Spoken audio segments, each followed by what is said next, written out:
Greetings and welcome to Markizano's FinTech channel, where I take you from zero to master in IT and engineering. Now, in this video, I'm going to walk you through one of my projects, and it's going to be some of the history of it.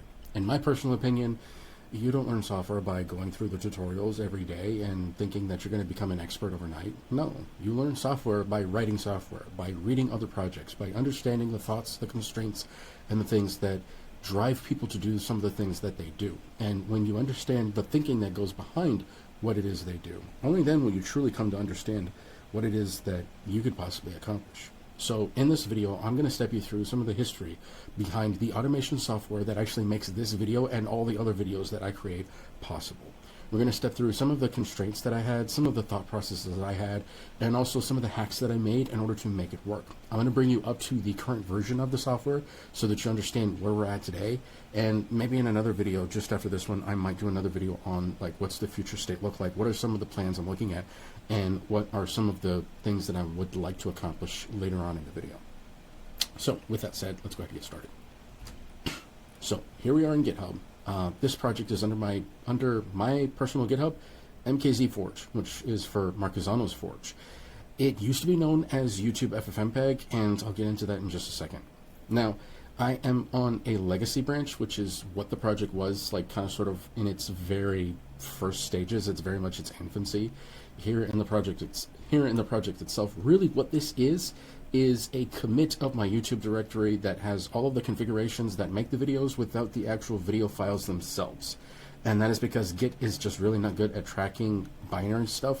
It bloats the .git directory like really bad, and Git is just not made for storing binary objects. So I used it to store just the scripts and the configuration. And if I step into the FinTech folder, you can see I organized all of my stuff based on kind of sort of category. So like I have my programming folder, I've got software architecture, I've got quality assurance, I've got programming basics, which is where the majority of like some of my best performing videos are, even though they're really not that well performant. But anyways, schema protocol command. This was one really good video, but one of the examples I have here is like, this is just JSON. Like it's just configuration that describes what the input video is, what the output video should be, and then a filter complex string array that describes how I'm going to take this and pass it into FFmpeg. You see, at first, what I was doing was I was actually running FFmpeg against all of my stuff. And at some point, I got tired of doing that because I was doing the same thing over and over again. I was basically Control-R into my history, find the last time I ran FFmpeg, change a couple of things here and there, and boom, that's how I would create videos at first. And at some point, that got really tedious. So I started creating configuration, and these scripts were basically used to articulate what I needed to get done and automate some of the stuff, and I started packing and piecing it together. The gen makefile basically took that JSON string and generated a makefile so that I didn't have to write as much stuff up. I could just run gen makefile. Automake was like another one where when I entered it into a new directory, I could run automake.py and it would automatically create the directory structure, the configuration, and some of the base stuff that I needed. And at some point, this just was not sufficient because I just found myself iterating over a lot of things. Like I've been making content for about 3 years. And if you notice in this repository, in this legacy branch, this was 3 years ago. So yeah, I've been making content a long time, even though my channels don't show it and my subscriber count doesn't show it. I went through a really bad time in 2024. Save that for another video, but more on that later. But basically, I was automating a lot of stuff, and I just wanted to produce content. I just kind of sort of was doing this stuff on the side, and this was a means by which I could get that done until I got to version 1.5. Well, I'll just leave it at 1.5. You can go through the history and you can see how this evolved, but basically I started to create a proper project out of it, where you could say YouTube FFmpeg new. It would create the resources directory, the build directory, and the initial configuration for me. I could say refresh, and what that would do is it would refresh the state of the resources such that it would match the configuration. This would convert MP4 files to MKV files or Matroska, thus compacting and compressing the video files down so that they didn't consume so much disk space. And then I started adding stuff like generating subtitles. I started adding stuff like take the description, take the YAML configuration, and compile a video file out of it. I liked the fact that I could include Spanish in my subtitles as well, so I could have like the main video part would have the English subtitles, and then just under that it would have the Spanish translation for that.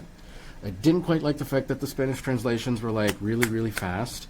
I really would have preferred that the translations show up at the same time that the main words did, but that was a future feature, and that was something I couldn't control because I was using OpenAI's Whisper library in order to do the translations. And then I built myself a video production pipeline. Using Python, I automated a lot of the stuff, but one of the things that I want to step you through and get into some of the source code with, now I don't expect you to actually read the source code, but I will explain some of the high-level key points that you can take a look at, and if it interests you and you would like to go see more details, the link will be in the description, and you can go check out the full source code, the full history, and understand how this stuff works. But basically, I created an entry point in the command line interface, and this is a pattern I think I'm going to take with me, and probably one of the few programming constructs that I will explain in finer detail than I will any other aspect of this application, because this actually, I find myself reusing it in other places. So if you're starting a brand new and fresh Python project and you want to get into parsing command line arguments, but you don't want to have to do that, feel free to take this class and copy it and modify it to your needs, because it's a great entry point to be able to say, I'm going to define a series of actions, a series of subcommands. This is optional. And from that, I'm also going to parse arguments. Like for some videos, I didn't need subtitles. I didn't want it to autoplay. And then I started adding stuff like being able to detect silence, auto trim that silence. So if there's a moment where I stop talking and it's more than a second, then you'll notice the video automatically trims the silence. I thought that was a really great feature, so I added that in. From my perspective, I stopped talking for a second or two. From your perspective, I just cut immediately to where the next point in the video was that I started speaking. So it parses the command line arguments, it returns a data structure, it also sets up some defaults and such, but details. But it returns a data structure that passes into the entry point of the application itself. So when I ran the new command, you have a configuration object that gets inserted into the function itself. So this is the function that got called, and it would basically just go and create the configuration, the directories, and all the resources that are needed. If I wanted to refresh, this was a command line operation as well, and it would basically go through and find the videos, out of those videos, do the pre-processing, subtitles, like it would do all the things that it needed to in order to pre-process the videos before actually running the build itself. And the build process would basically load up the YAML, load up the description, and understand what needed to happen, and then execute on that. And somewhere in here, there is like this massive array builder, where final command has append. That was basically creating a giant array of command line arguments that would go into the ffmpeg command itself, because I found myself doing stuff like convert to this codec, use this for the videos, set this metadata, and make sure that you set the movie flag so that it has a fast start as opposed to having the bomb sitting at the end. This optimizes it for streaming and such, and like I definitely got into the details of like how videos are actually processed. So I understand like codecs, frames, and stuff like that. Maybe not to the level of a C developer, but enough to be able to put overlays, put text, and like I got really familiar with the filters in ffmpeg. And like specifically, what did I do with that? Now, what are some of my constraints? Well, up until now, I was just building something and kind of using it, and was like, yeah, this is helpful, this is great, and it lets me create videos and doing stuff. But as far as maintaining is concerned, this is where it became a challenge, because I've got this base command that is a class object that has all of this stuff inside of it that every other class object was included in every other command. So like when it came to getting subtitles, detecting the system hardware, picking up on whether or not some of the command line options were set true or not, or if it was inside of the configuration for YouTube ffmpeg itself, you'll notice the build command, even though it's a command line command entry point, the base command was the parent class that this class is derived from. And so what ends up happening is, as I continue to provide support for this software, I have this spaghetti code of all these class objects that are kind of sort of linked to each other in a really like clunky fashion, and it was just not pleasant. Like, it was not pleasant maintaining the software, and that was when I got into writing the version 2.0. Now, normally, when I write code, I will commit. I don't know what happened with this one, but we'll go into GitHub, LDAP MCP server. This is another project I was working on. This is an aside. This is a side quest. But something you should know about the style of work that I do is that if I have AI assist me in writing the code, what I will typically do, I don't know why I didn't do it with mkzforge, but anyways, I will include in the commit message what the prompt was, what other files were included with the system prompt, and all of the information that is needed such that you would be able to see just specifically what was done in order to get AI to produce the changes. And so if you look into the code base history and you look at the commit itself and you see the files that were changed, not just the message, browse the changes. Oh wait, I think it's after the message. Yeah. And so now you can see the diff. I just want to highlight the diff. I'm not expecting you to actually read the code. That's why I'm going over it really fast, because if you want to look at it, I'll provide a link. You can check it out and you can follow along. Play this video back if you want to so that you can actually read the pieces. But basically you can see all of the changes here. I'm really just kind of sort of going very high level and saying you'll be able to see the changes, you'll be able to see what happened, and what caused those changes is in the commit message itself. I don't know a better place to put it, so I'm kind of doing that as like the how do I get this done. So when it comes to vibe coding and stuff like that, I am not one to just like, yeah, do this thing, make me cool code, bro. Like, no, you'll see exactly what I did and specifically what went into it. And that's why I think the code that I write has a lot of stuff that you can really obtain from it, because it helps you understand what happens. Like, the history is significant because I actually have the prompts that were used to create the code changes. Now, let's go to version 2.0. And we can see this is when the project was renamed. I was very much in 2.0 territory when I decided YouTube FFmpeg just doesn't fit. Why? Because I find myself posting more on TikTok than I do on YouTube. And I figured it would be a good time to figure out what's a proper name for this project, because it's actually getting some use.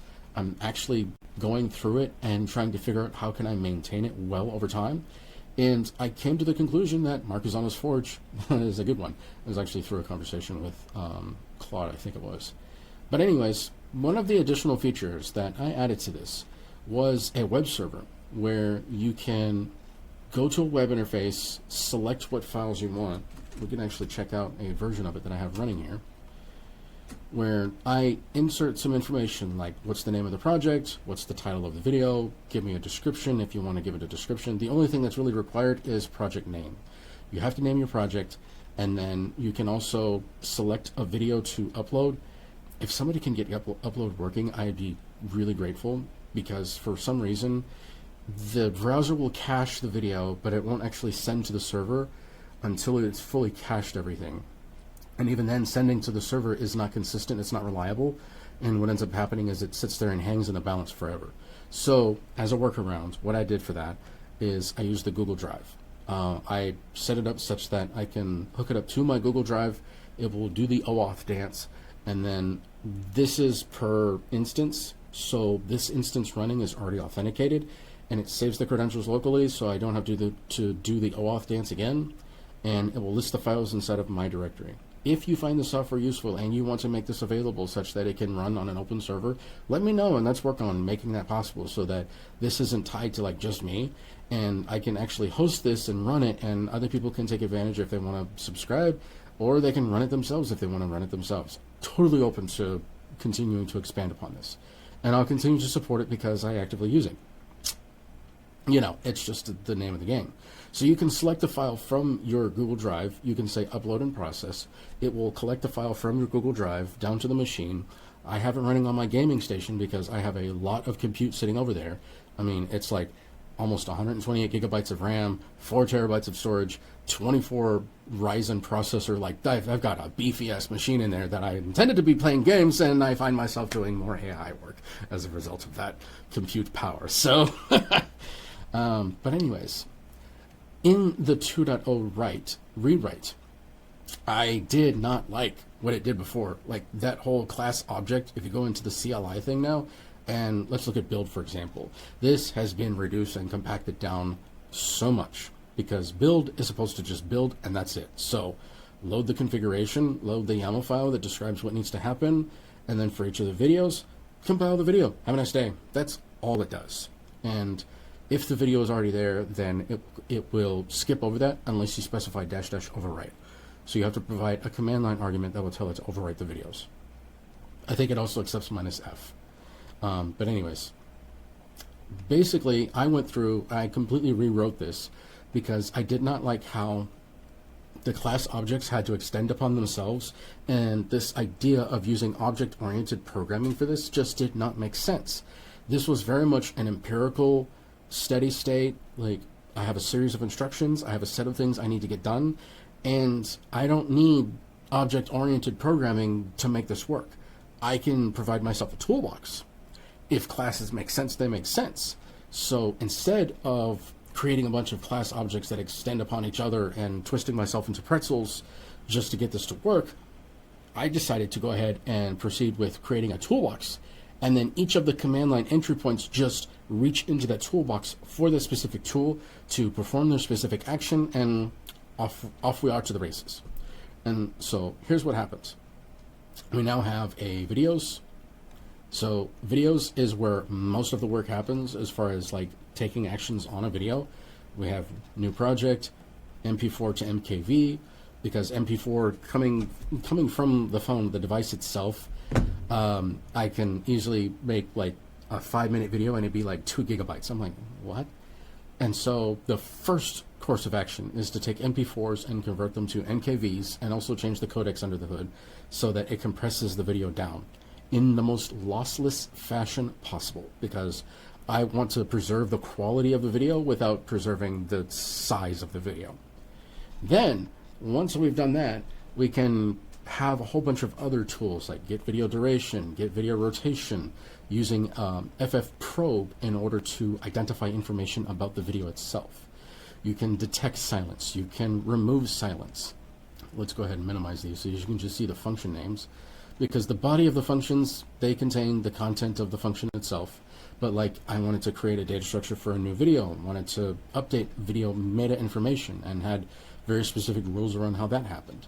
One of the interesting things about this project though is if you include more than one video in the input, it will concatenate those videos into one output video and use that as the result of the subtitle processing, thumbnail generation, and all the other things that come with what this project does.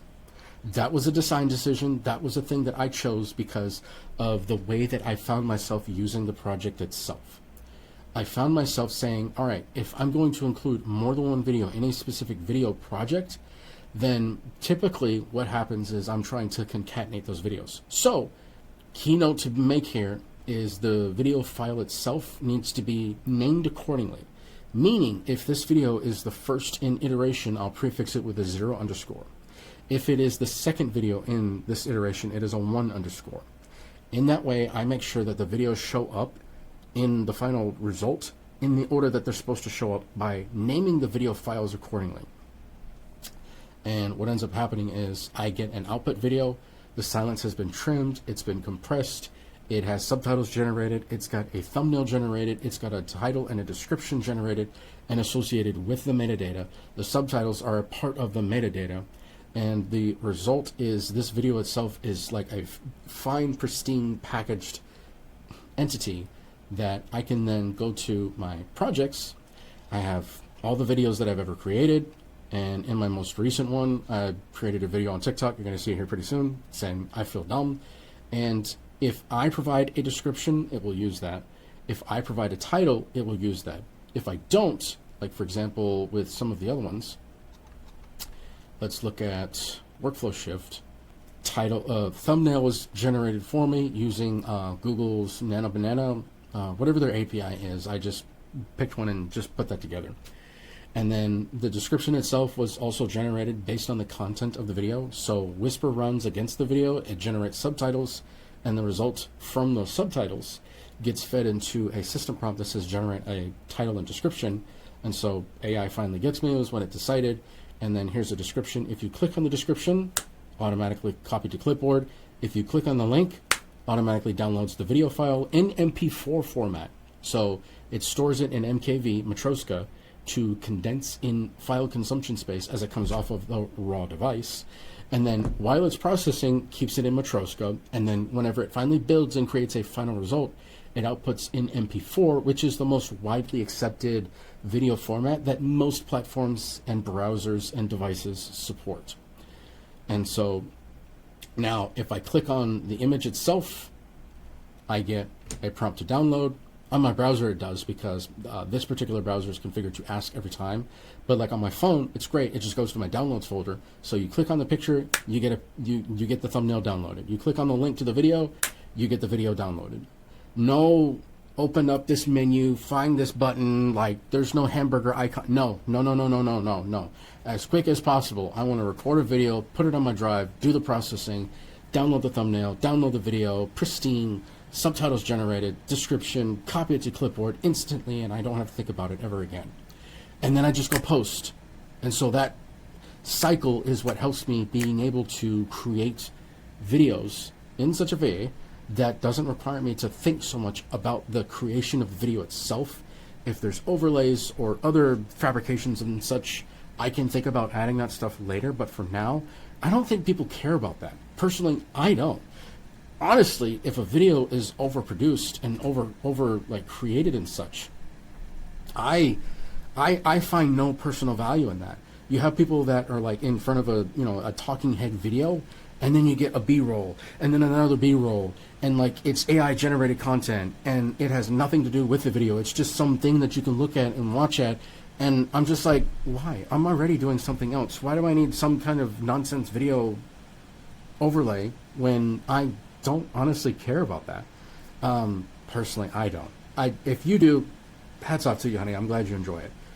But me personally, subtitles, that was important. Clipping the silence out, that was important. Thumbnail generation, I don't want to have to think about that every single time. And there was one time when TikTok failed on me, and it gave me an error when I was trying to like resize or put the thumbnail together. And when it failed that one time, in the time they fixed it and figured it out, I already had thumbnail generation built into the software itself. Like I already was working on understanding how Google's APIs are concerned and being able to do image generation.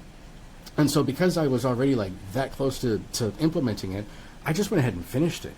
And for the parts and pieces that have AI assist or AI help out, I'll tell you what, I think the problem is I wasn't yet in that habit. I was still in the very early stages with my use of AI as far as code is concerned.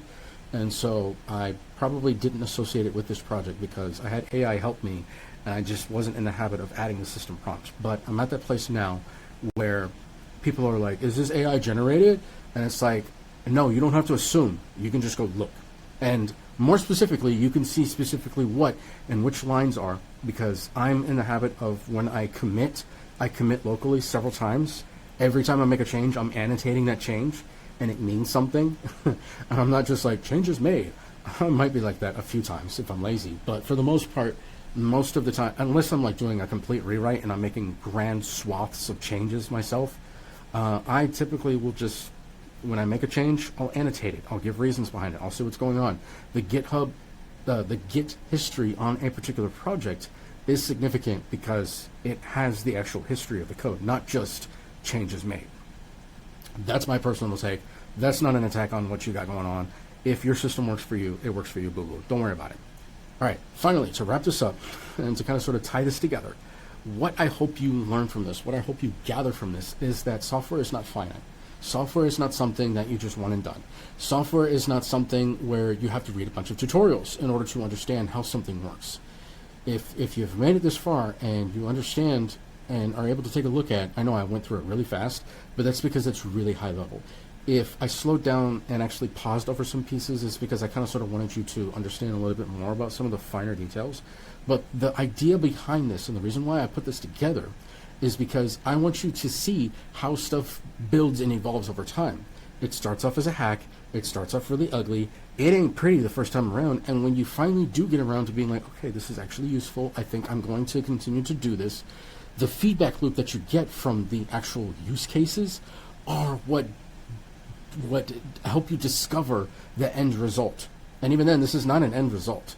So what I can say is there are still things that I want to do with this project that I will eventually get to.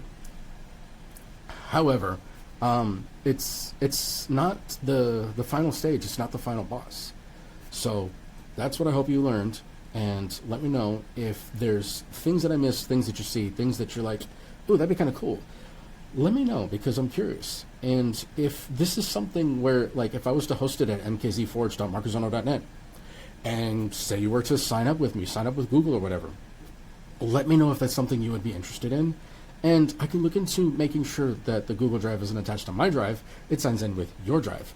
And then you can use this as a service, and for the compute or subscription or whatever, or insert deal here, whatever, we'll figure it out, and we'll make it possible so that you don't have to run this yourself. I can run it for you. Or if you want to run this yourself, by all means, have a ball. We'll see you on the next one. Cheers.